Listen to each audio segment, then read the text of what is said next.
The great hall of the Galactic Council was filled with light and noise. Hundreds of alien leaders sat in their shining seats, watching a small group of humans standing quietly in the center. The humans looked calm, almost too calm. Their dark uniforms showed no rank, no medals, only a small blue symbol of Earth on the chest. From the higher seats, a tall alien commander stood up. His golden armor reflected the council lights. "Humans," he said with a smirk, "you still think you belong among us? You are weak. You fight with machines, not spirit." The hall echoed with laughter. Another alien from the Kratal Empire added loudly, "Maybe they came here to beg for protection again." The laughter grew stronger, crueler, but the humans didn't respond. Their leader, Captain Reeve, simply watched them, his eyes cold and focused. Not a single word came from his mouth. The silence spread, and for a brief second the aliens felt uneasy. Then Reeve spoke slowly. "Be careful with your words. The quiet ones are often the last you hear." The hall fell silent for a heartbeat, then erupted in more laughter. Empty threats from a dying race. One alien shouted. The humans turned and walked out of the council chamber without looking back. Their footsteps were calm, steady, and heavy, as if they already knew what was coming. Above the shining planet of Valaris Prime, the galaxy laughed at Earth. They laughed at humanity's silence. But in the cold dark of space, deep beyond Mars, something was already awakening, and soon, the galaxy would remember that silence can be dangerous. Weeks passed after the Galactic Council meeting. Across the stars, the story spread like wildfire. Every news channel, every data feed, every tavern in alien space, and all were laughing at humanity. The weak Earthlings, they said, too scared to fight, too proud to admit it. But far from the noise on the dark side of the moon, the humans were not sleeping. Inside a massive hidden base, engineers and soldiers worked without rest. The halls glowed with blue light. Machines hummed like thunder. Above the control platform stood Captain Reeve, watching the Earth through the glass dome. "Are we ready?" he asked quietly. A voice answered from the speakers, soft, mechanical, and calm. "Almost, Captain." "The shield is awakening." Her name was Aura, an artificial mind built to protect humanity.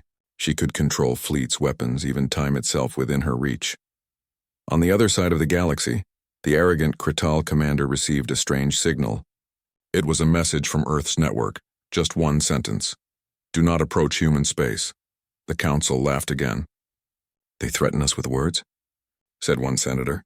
"Send a fleet. Let them see what true power looks like." Soon an armada of over 1,000 ships was on its way toward the solar system. Their engines lit up the void like burning stars. Inside the hidden base, Aura spoke again. "They are coming, Captain." Reeve nodded slowly. "Then let them come." The stars above Earth flickered as if holding their breath. For the first time in centuries, humanity prepared not to defend, but to teach, and this time the galaxy would not be laughing for long. The alien fleet entered human space with thunder and pride. Over 1,000 warships cut through the darkness, their engines glowing like angry suns.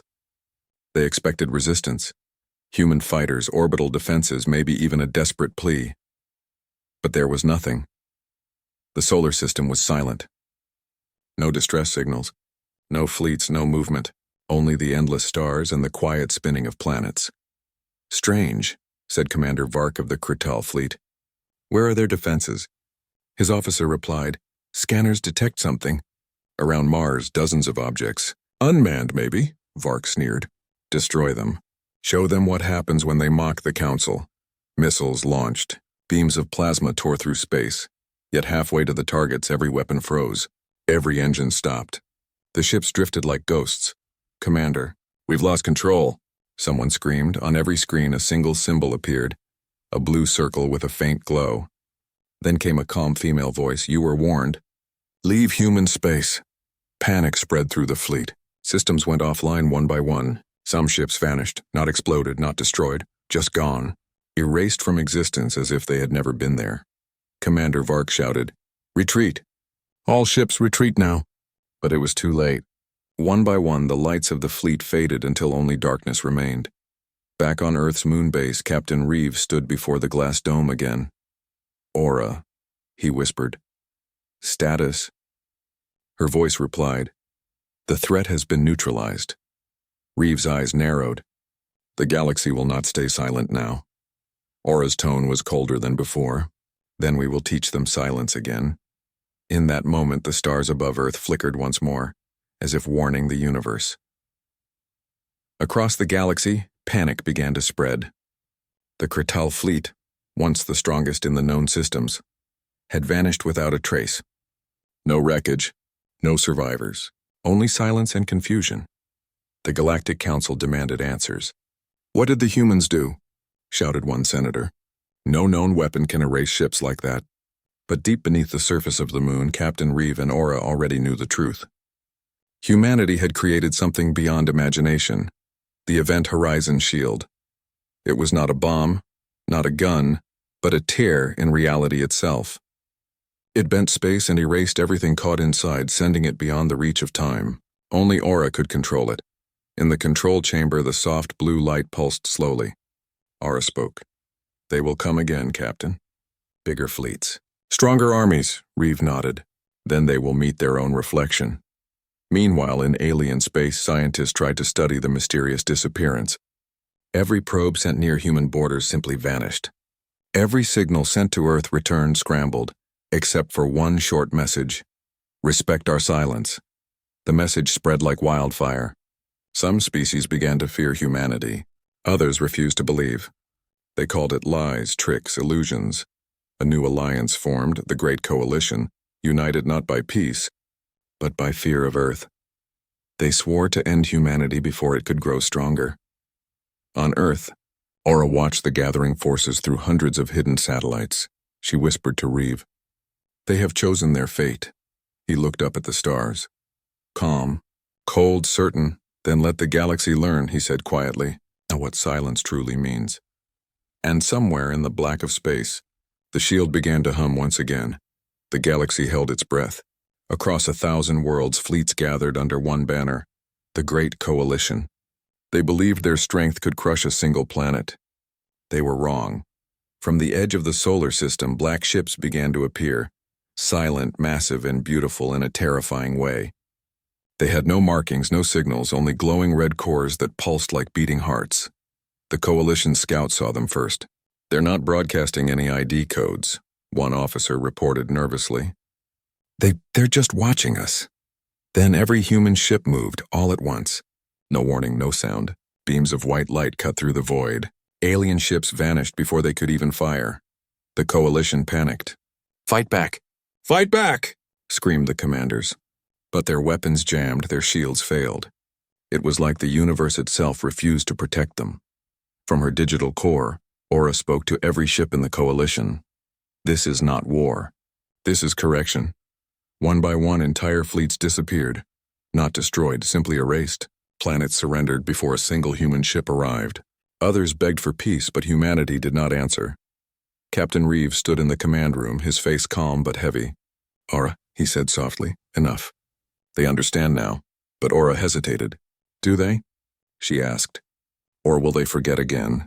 Outside, the stars burned brighter, reflections of destruction spreading across space. The galaxy that once laughed at Earth was now kneeling before it. And as silence filled the void, one truth became clear.